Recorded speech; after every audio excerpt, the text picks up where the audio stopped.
Everyday blessing, berkat setiap hari. Pray and work, berdoa dan bekerja. Nehemia 2 ayat 20. Allah semesta langit, dialah yang membuat kami berhasil. Kami hamba-hambanya siap untuk membangun. Hari ini kita belajar kitab Nehemia, kitab yang penuh dengan semangat kepemimpinan, pemulihan dan pembangunan kembali tembok Yerusalem. Nehemia menunjukkan bahwa iman yang tulus tidak hanya diwujudkan dalam doa, tetapi juga dalam kerja keras dan tanggung jawab terhadap umat. Pertama, mengenal kitab Nehemia. Kitab Nehemia merupakan kelanjutan langsung dari kitab Ezra. Sementara Ezra berfokus pada pemulihan ibadah dan hukum Taurat, Nehemia menekankan pada pemulihan sosial dan fisik umat Allah, khususnya pembangunan kembali tembok Yerusalem. Ditulis dengan gaya autobiografi, kitab ini menggambarkan pergumulan batin, kepemimpinan yang berani, serta ketekunan dalam menghadapi tantangan dari luar dan dalam. Nehemia adalah seorang juru minuman Raja Persia yang terpanggil untuk kembali ke Yerusalem dan memulihkan kota suci.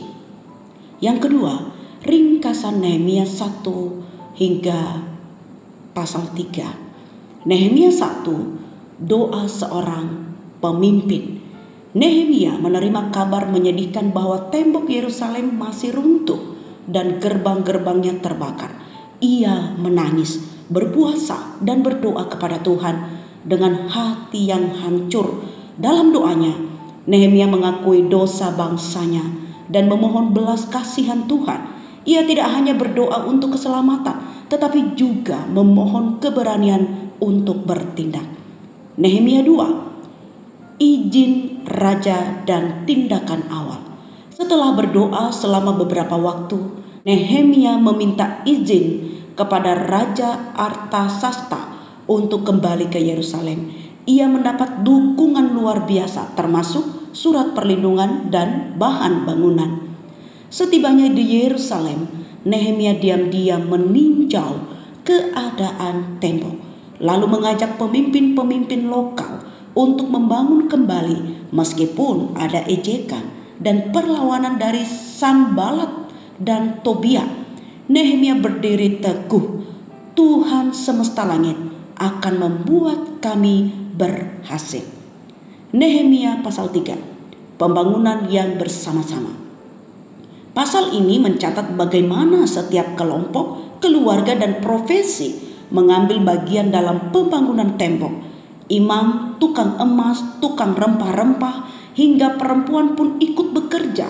Masing-masing membangun bagian mereka sendiri, mencerminkan kesatuan visi dan gotong royong yang luar biasa.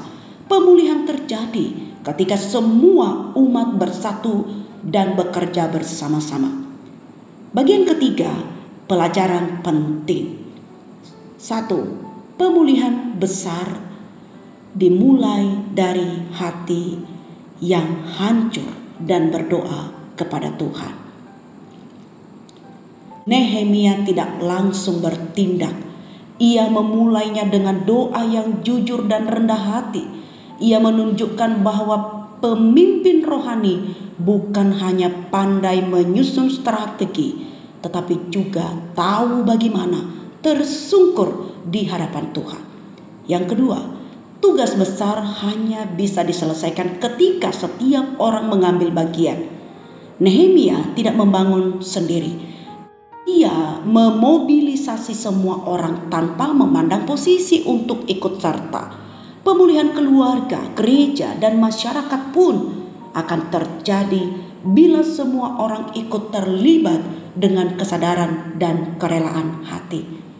Nehemia tidak mengandalkan kekuatan manusia, tetapi bersandar penuh kepada Tuhan. Ini menggemakan Mazmur 127 bagian yang pertama. Jika bukan Tuhan yang membangun rumah, sia-sialah usaha orang yang membangunnya. Apakah kita sedang membangun tembok rohani dan integritas dalam hidup kita, atau membiarkannya terus runtuh karena keputusasaan? Tuhan memanggil kita untuk berdoa, lalu bangkit dan bertindak. Misi Tuhan yang membangkitkan hati pemimpin dan kehidupan iman kita yang aktif dengan berdoa dan bekerja. Kita berdoa. Ya Bapa, kami bersyukur untuk teladan Nehemia yang mengajarkan bahwa doa dan tindakan berjalan beriringan. Bangkitkan semangat kami untuk membangun kembali bagian-bagian hidup kami yang runtuh dan jadikan kami umat yang saling menopang. Dalam nama Tuhan Yesus kami berdoa. Amin.